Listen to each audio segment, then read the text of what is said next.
নমস্কার, শুভ মকর সংক্রান্তি। সবাইকে অনেক অনেক শুভেচ্ছা। আশা করি সবাই ভালো আছেন আর আমিও ভালো আছি। তাই সকাল সকাল নিয়ে চলে এসেছি আপনাদের সামনে একটি ভিডিও। আর আজকের ওয়েদারটা মেঘলা মেঘলা, মনে হয় না রোদ বেরোবে বলে। আর হাওয়াটা দিচ্ছে, তাই জন্য ঠান্ডা রয়েছে। আর এই পৌষ সংক্রান্তি মানে মকর সংক্রান্তি যেটাকে বলা হয়, সবাই ভোরবেলা তখন চান করার লাইন থাকতো নদীতে। আর এখন আস্তে আস্তে সেই সব দিনগুলো হারিয়ে যাচ্ছে। আগের মতো কেউ আর ভোরবেলা মনে হয় না স্নান টান করে। কিছু কেমন মানুষ হয়তো করে, আগের মতো সবাই আর করে না। আস্তে আস্তে সেই সব দিনগুলো কোথায় হারিয়ে যাচ্ছে। আমরাই তখন করতাম ছোটোবেলায়, নদীতে স্নান করতাম ভোরবেলা কেঁপে কেঁপে। সেই সব দিনগুলো হারিয়ে গেছে। এখন তো সবাই যে যার বাড়িতেই স্নান করে মনে হয়। তো যাই হোক, আপনারা কি করেন অবশ্যই কমেন্ট করে জানাবেন। কথায় আছে বাঙালিদের 12 মাসে 13 পার্বণ। আর সেই 12 মাসে 13 পার্বণের মধ্যেই আজকে হচ্ছে সবথেকে বড় পার্বণ। এটা হচ্ছে পৌষ সংক্রান্তির আমাদের যে বাঙালিদের মহা পিঠেপুলি উৎসব, এই দিনেই পালন করা হয়। তো এইটা নিয়ে 2 বছর হচ্ছে আমার পৌষ পার্বণে, মানে শ্বশুর বাড়িতে। তার মধ্যে আগের বারে ছিলাম কেরালাতে, আর এইবারে আছি বাড়িতে। তো কীরকম কী নিয়মকানুন হয় না হয় আমি তো জানি না, এই বছরই প্রথম দেখব আর সেটা আপনাদের সাথে শেয়ার করব। তো পুরো ভিডিও দেখবেন, ভালো লাগলে অবশ্যই সবাই লাইক কমেন্ট শেয়ার করবেন। আর আপনাদের কীভাবে পুজো হয় সেটা অবশ্যই কমেন্ট করে জানাতে ভুলবেন না। চলুন সারাদিনের টুকিটাকি কী কী নিয়মকানুন হচ্ছে সেগুলো আপনাদের সাথে শেয়ার করব। স্নান টান করার পরে আমি এখানে আলপনা দিয়ে দিয়েছি। এটা হচ্ছে নিচে ঘরে গেটের সামনে আলপনা দেয়া, তারপরে চৌকাঠগুলোতে যে দেয়া হয়েছে। আর এরপরে ওপরেও দিয়েছি, তো সেইগুলো আপনাদের সাথে শেয়ার করছি, দেখে নিন আলপনাগুলো কেমন হয়েছে।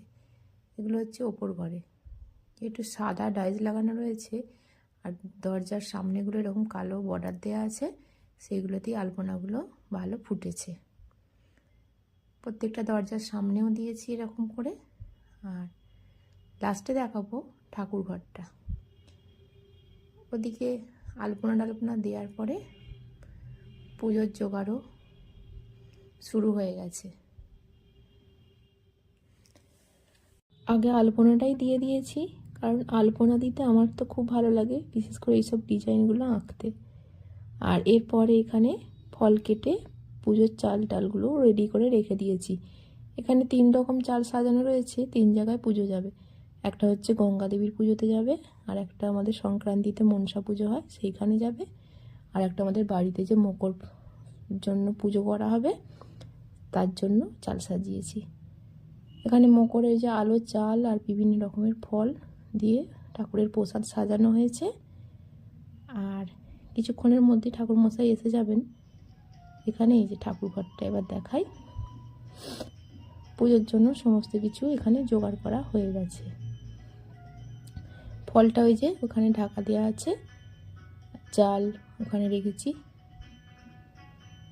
আজ একটু বড় করে আলপনাটা দেওয়া হয়েছে।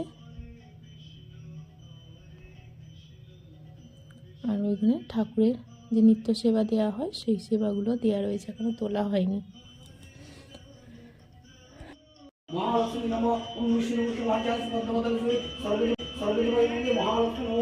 ঠাকুরমশাই এসে পুজোটাও করে দিয়ে গেলেন।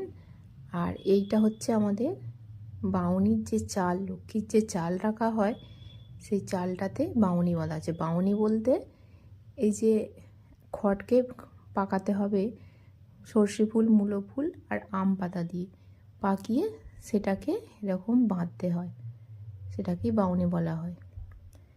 আর এইগুলো বাঁধা হয়েছে কালকে, আর এই ঠাকুরের সামনেরটা দেয়া হলো আজকে। আর আজকে পুজো, তাই একটু আলতা পরে নিচ্ছি। আজকে অনেক দিন পর আলতা পরলাম। শীতকালে জানেন তো আলতা পরলে আবার পা ফাটার একটু সমস্যা আছে, সেই কারণে আগের মতো আর ঘন ঘন পরা হয় না। আজকে পুজোর জন্য একটু পরলাম। আলতা পরলে কিন্তু পাগুলো খারাপ লাগে না, দেখতে ভালোই লাগে।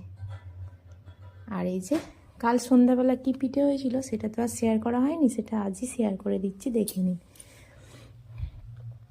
এখানে লাউ পিঠে হবে, অর্থাৎ যে লাউ বড়া হয় সেটার জন্য এটা মাখিয়ে রাখা হয়েছে। আর আমি এখানে করতেও বসে গেছি। এই যে তাওয়াতে প্রথমে তেল দিয়ে, এটা হচ্ছে কোলা ডাঁটা, তেল বুলিয়ে নিচ্ছি, নিয়ে এবার কিভাবে পিঠেগুলো করা হয় দেখুন। ভাজা পিঠের মধ্যে মোটামুটি আমি সব রকমের পিঠেই করতে পারি। লাউটাকে কুড়ে নিয়ে এর মধ্যে চিনি, তারপরে লবণ গুঁড়ি দিয়ে মাখানো হয়েছে।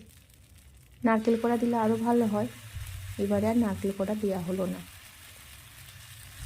তো আমি দুটো করে দিচ্ছি। এবার এটাকে আস্তে আস্তে সেট করে দেওয়ার পরে এবার আমি এটা ঢেকে দেব। কিছুক্ষণ পরে তুললাম, তুললে এবার উল্টে দেব। এটা খুব কম তেলে কিন্তু হয় পিঠেটা, বেশি তেলও লাগে না আর ভাজতে খুব বেশি টাইমও লাগে না। এ দেখুন দুবার উল্টে দেওয়ার পরে পিঠেটা হয়ে গেছে, আমি নামিয়ে নিলাম। আর এইখানে সরু পিঠে হবে, তার জন্য এটা চাল বেটে রাখা আছে। আমি লাউ পিঠেগুলো করে নিচ্ছি, তারপরে আমার শাশুড়ি মা সরু চাকলি পিঠাগুলো করে নিয়েছেন। এখানে এই যে কী কী পিঠে হয়েছে আজকে দেখাই।